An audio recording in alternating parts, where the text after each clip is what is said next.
minutes for like a question about public speaking? Just a few minutes. I gotta run the meeting. No worries, no worries. Thank you. Hello. You have a few minutes to be on camera. I promise it's gonna be worth your time. Yeah. Is this to do with the strike? No, it's about public speaking. I'm like a different element on something. Okay. Yeah. I can't right now, but Okay. maybe later. Maybe if later. you're Sure. No worries. Yeah. Thank you for stopping. Have a Thank good you. one. Thank you. You too. Hello.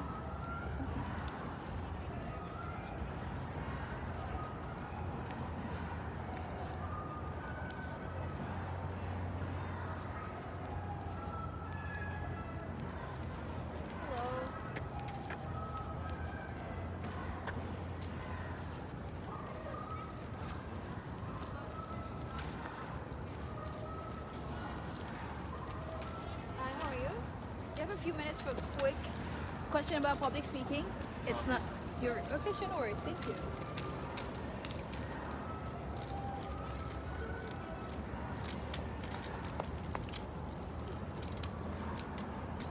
Hi, how are you? Okay.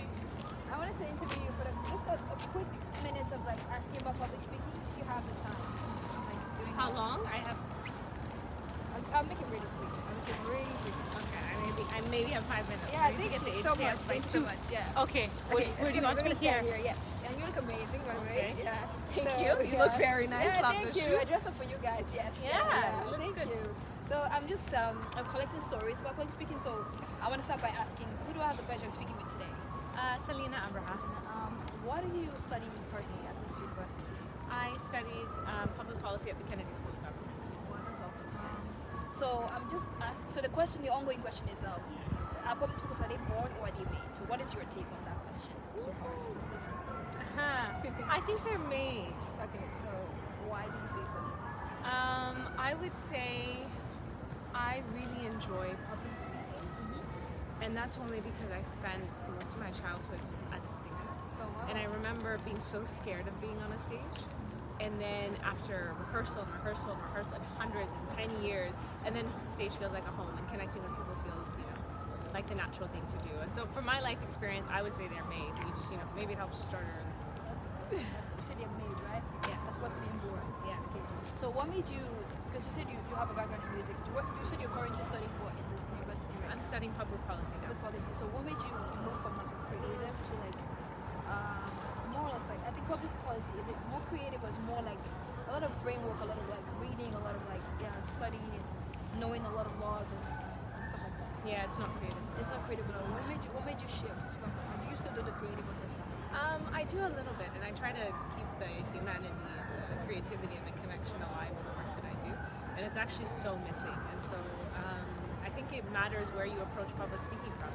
If it's a point of like connecting with the audience, having joy with an audience, or if it's I need to get a message across because I need to this policy in this area. That's awesome. And my question is, an example of a public speech that you heard that really affected you, like maybe a recent, like a good example of somebody who was able to pass their message across in a very powerful way. For me, I think of Barack Obama's Yes We Can. I think of Martin Luther's speech of like I Have a Dream. When you hear the passion in his voice, like what's one speech that it may not be like a big person, maybe something small to relate to your culture, maybe something that maybe your mom giving you a speech, just something like that.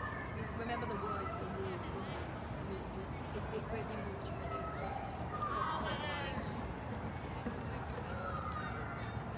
That is so hard. I think of Maya Angelou, and I think of some of her words, and the power in which we've lost maybe touch with poetry, and even myself. Like I'm not a big poetry person, but there's something to when she speaks, and this element of like Ain't I a Woman, and all of these like beautiful, powerful, full of life speeches that like connect, that help people feel the resonance of like who someone is.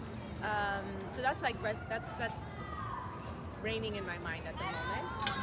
And then I'm also thinking about like Zohran Mamdani right now, right? And like the way he can speak, and it's not polished and perfect, but it's human and it's real. And so to me, that's always the essence of a good public speech. You can tell when someone's trying to imitate Martin Luther King and assume power, but that's not what I think makes it great speech. Like it's the ability to connect to people, even in a human way, right? yeah, it's bringing the truth of who you are to someone, and then someone says, oh wow, I see a little bit of myself in you. Last question, because I want to respect your time. I know you mentioned you grew up like singing or the performance. As a young girl, looking at where you are now, if you were to give a speech to your, let's say, I don't want to assume your age, you look like you're in your 20s, looking fabulous. If you were to give a speech, if you wanted to give a speech to your 10-year-old self who had like a lot of questions about life, and you were to, our show is called Confront the Mic. If you were to confront the mic, I'm going to hand the mic over to you. If you were to give like a few minutes of speech, you're talking to your 10-year-old self, and you have like a speech in mind, or you mentioned Maya Angelou, like what would you tell her, like the journey that she's been through, like the story that she's connected with, she had her struggles, she had her triumphs, like what would you tell her, like what's one final thing that you would say to your 10-year-old just to like encourage her, look at the woman that you become today. So you're gonna hand the mic over to you, and you're gonna confront her. Confront the mic. Yes. Okay, I'm speaking to Your 10-year-old. little Selena. Yes. What would you tell her? I would say, hold on to your light. Don't be preoccupied with being like everyone else, thinking like everyone else, and what people say. There's a truth of what excites you and who you are that will be true for the rest of your life, and constantly follow it. Don't think too much.